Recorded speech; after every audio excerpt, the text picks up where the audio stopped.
Hey, it is Xennial Gamer, and today we're going to be talking about understanding rune potential, like how good can your rune be when it's a finished product.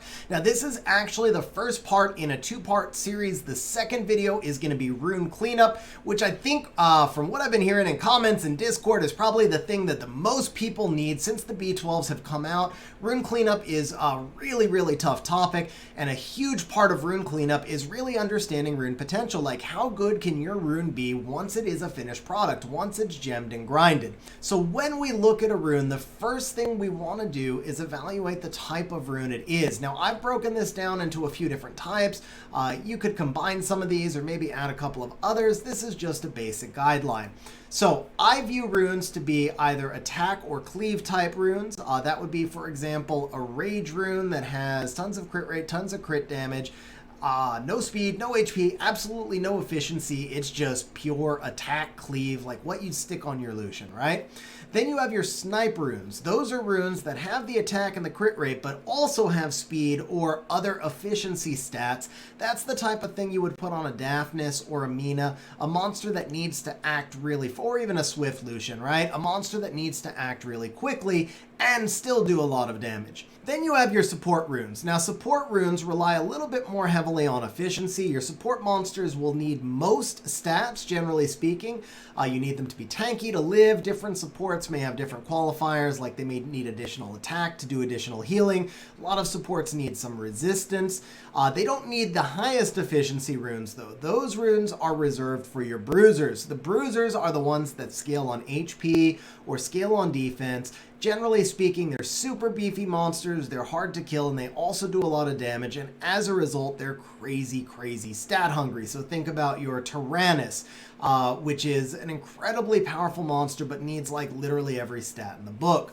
Now, there are some monsters that cross boundaries. For example, the Beast Riders, especially Barbara, really need a lot of stats, so they do need a lot of efficiency. They're stat hungry, but I would still view them as sort of snipe type monsters. So not every monster fits neatly into every category, but generally speaking, when we look at a rune, we want to figure out which category that rune qualifies for. Or the last class that we have up there is just PvE, and honestly, PvE is more or less the same thing as attack cleave, except that it might need a little bit of extra efficiency. So like in the new dungeons, we need to have a certain amount of effective HP, right? So we're an attack cleave monster. The whole premise is to steal a line from Ace, right? I don't need defense if everything is dead before it gets a turn. In PvE, we know they're usually going to get a turn, so you will need a little bit of HP or a little bit of defense to take a hit, but you still want to do as much damage as you can at the same time. So when we look at a crit damage rune, we know that's going to fall under the attack, cleave, snipe, PvE type, or bruiser. So really, honestly, basically everybody except supports. You might even build some of your supports, like there are some crit damage Trianas, but generally speaking, your supports will usually be on an HP or a defense slot 4. Pretty much everybody else can use crit damage slot 4. So next we're going to look at the stats that this has on it. It has no speed, which means that it's not going to be good for most supports because your supports usually need to act first. Probably not going to be great for most bruisers because your bruisers usually need to be a little bit faster as well. Sometimes they're using an HP or a defense slot too, and you need more speed to make up for that. And it's definitely not going to be great for a snipe monster who also needs speed. So when I look at this rune right off the bat, I'm already kind of thinking it's going to be an attack cleave type rune or it's going to be a PvE type rune. Those are the two types that I'm leaning toward. Now the next thing I want to do is figure out a use case. And by use case, I mean exactly what it sounds like. Name a case where you can use this rune. Now, obviously, this rune's not enchanted yet, so before we can get to the use case, we have to figure out what the best case scenario for this rune is. And to that end, we're going to be looking at what stat synergies we have. So now, on a crit damage rune, your greatest synergies are going to be crit rate and attack percent, followed by speed, followed by HP, defense, maybe flat attack, depending on, if it's going on to an attack type or a PvE, then you could use some flat attack. Probably followed by accuracy. The stats that you don't care about at all for this rune, basically going to be resistance. There's a few exceptions, I know, resistance, Mihos, and so forth. But as a general rule, basically what you're looking for is lots of crit rate, lots of attack percentage, some speed, and then maybe some additional tankiness stats or some accuracy. So in this case, we've really only got one synergized stat, which is crit rate, and it's a low roll stat on top of that. So now we're going to ask ourselves, what is the best case scenario that we could roll this rune out to? That would be triple max roll crit rate, which is going to give us 22 crit rate, and if it's a crit damage rune with 22 crit rate, we can find a use for it. But then beyond that, we actually want to look at what this rune can look like as a finished product. So we know we can get 22 crit rate. We're going to get another stat at plus 12. So our best case scenario for that plus 12 stat, in my opinion, is to get an 8% attack, which would then allow us to gem speed over the resistance. Our second best case scenario would be 6 speed, which would allow us then to gem attack percentage over the resistance. Either way, we don't want to keep this min roll resistance. So our best case scenario for this rune, it's going to be 18 attack, 18 HP, 15 speed, and 22 crit rate, which is an amazing rune. That is after using all legendary gems and grinds. However, this rune's never going to be worth using all those legendary gems and grinds on. You will have better runes that are worthy of using those really rare legend gems and grinds. So what we actually want to do is assume what it's going to look like with hero gems and grinds. And then because gems are rare, I like to assume a midpoint roll on the heroes, but because the grinds are pretty common, especially for focus, you can grind and regrind until you get to max. So I'm going to still have that 22 crit rate, but I'm going to figure it at 15 attack, which is 8 plus a max grind hero, 15 HP, 8 plus a max grind hero, and then we're going to figure the midpoint on a rare speed gem is 6 or 7, so we'll go high, we'll call it 7, and a max hero grind is 4, so we'll call it 11. Now we can talk about our use case. We can say, what monster can we use this on? And honestly, if it rolled like that, tons and tons of monsters, we don't even have to ask ourselves that question. We can ask ourselves, is this unique? Yes, 22 crit rate on a crit damage rune, that is relatively unique. We can ask, is it worth the investment cost? Absolutely. It's going to be a great rune if it were to roll out like that. So once we see that this can be a really good rune and we know that it fits into one of the categories, we're going to go ahead and take it out to +3. And the reason I'm only doing +3 is because if it rolls resistance, everything I just did kind of changes. Now in this case, it actually rolled crit rate, which is really nice, and it rolled max crit rate. So we're going to take it straight out to +6 because our best case scenario for this rune has not changed. Everything we just talked about stays the same. Okay, now we just got a low roll on HP percentage and everything changes. So we have to ask ourselves again now, what is the best case outcome for this rune? So the best case outcome for this rune is now 16 crit rate, because we're getting that max roll crit at +9, 20 HP, because we're going to add that hero grind, 15 attack, and then gemming out the resistance for the 11 speed. So at this point, we're going to ask ourselves, is 16 crit rate, 11 speed, 15 attack still worthwhile? Is there a use case for it? So I ask myself, can I use that rune on a monster? And the answer is still yes, absolutely. Obviously, that's a good amount of speed, a good amount of crit rate, a good amount of attack. But I have to then ask myself again, is it worth the investment cost? Because I'm using a speed gem, which is really hard to come by, and then a bunch of hero grinds. Because it's a focus rune, it still is worth the investment cost to me because we don't keep that many focus runes, so we have lots of extra gems and grinds for it if we're doing a lot of raid, obviously, if you're doing a lot of raid. So at this point, it becomes worth it to go to +9. Now, if this were a Swift rune, for example, for me, it may no longer be worth the investment cost because those speed gems are pretty rare and it's going to be a slow rune. So I would have to then ask myself, do I have enough other Swift crit damage runes? Is it worth the investment cost to go further?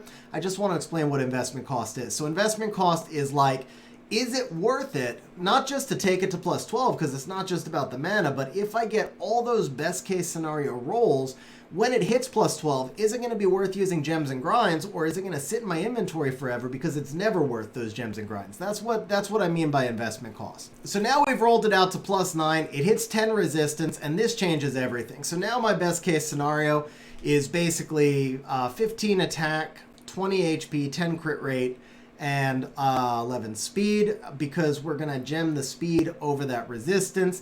And my best case scenario now I have to ask myself use case again. And this is where it's going to come to stage of game. I don't have a single use case. There is nowhere where I would be able to use that particular rune. With the 11 speed, 10 crit rate, 15 attack as a focus rune, because the set matters as well, there's nowhere I can use it. There's no use case for me. Different stages of game, people have different values, so for a lot of people there may still be a use case for it.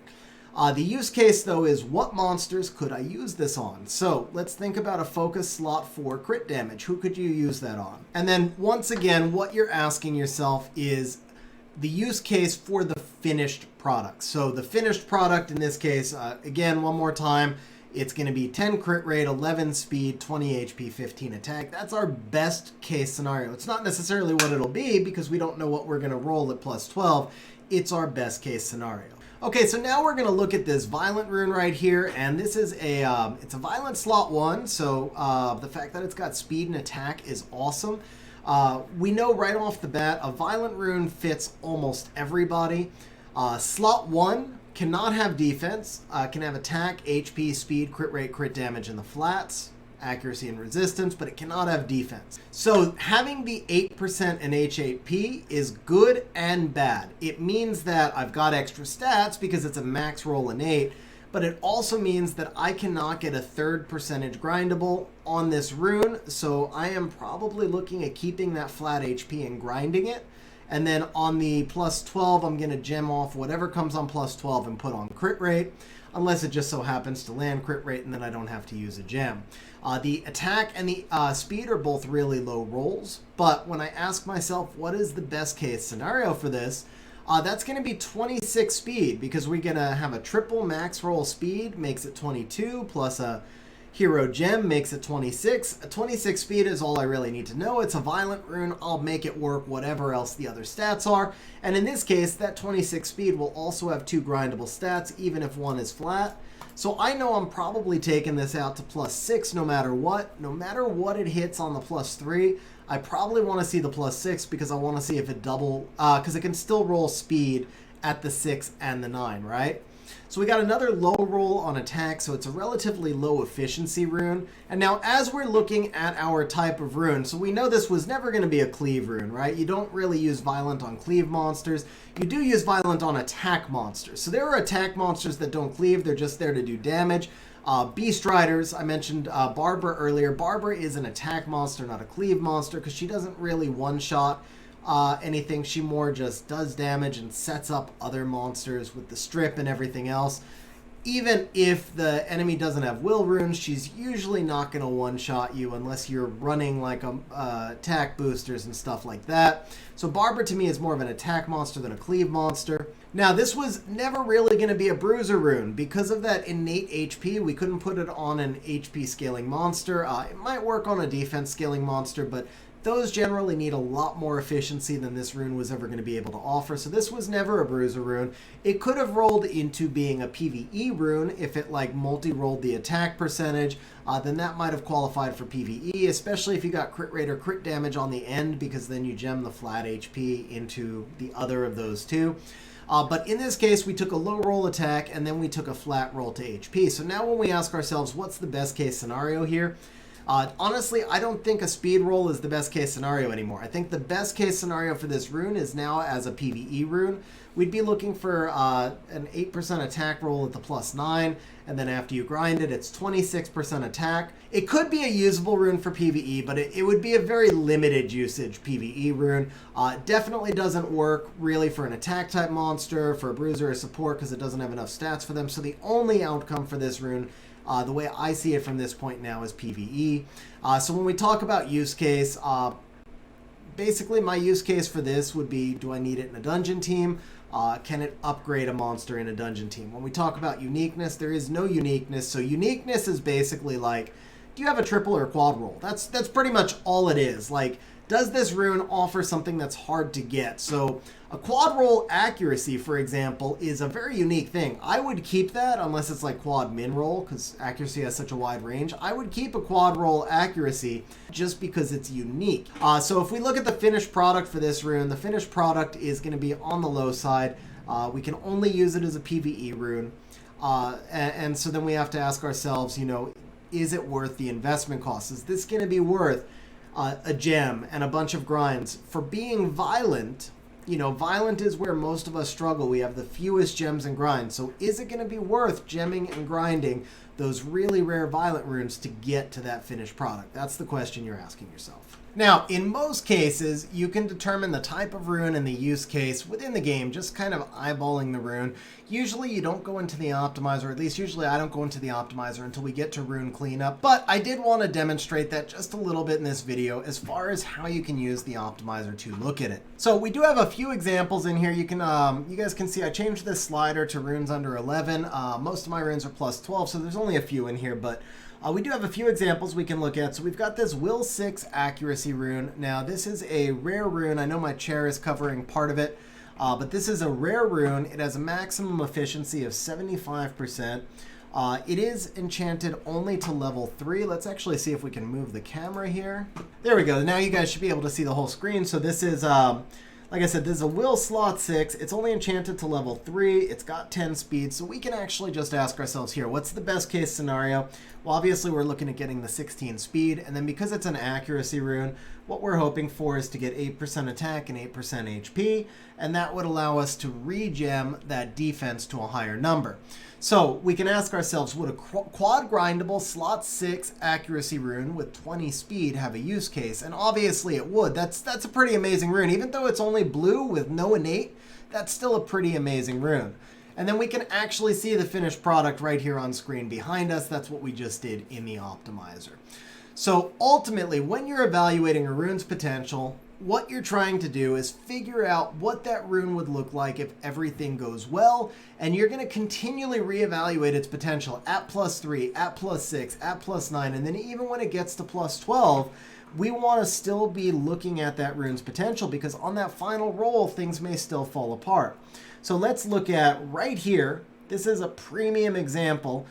This determination rune, slot 1, its potential is probably fairly low. So we've got 5 attack, we've got 142 HP, we've got 14 accuracy, 6 crit rate. So what's the best we can do? So now when we look at this rune and we ask ourselves the same things again, like, is there a use case? Well, the only use case for this would have probably been in Trickaroo, but it has 6 crit rate, no crit damage, the attack is low. We don't really need the speed or the HP that much in Trickaroo. So while it can be used there to fill a slot, it's not necessarily the ideal one to use there. What type of rune is it? It really doesn't fit into any of the above. It's too slow to be snipe, it doesn't have enough attack or crit damage to be attack, it's too low efficiency to be support or bruiser, and then if it doesn't quite fit in Trickaroo, then it's not really PvE. So we don't really have a type of rune. We don't really have a great use case for it.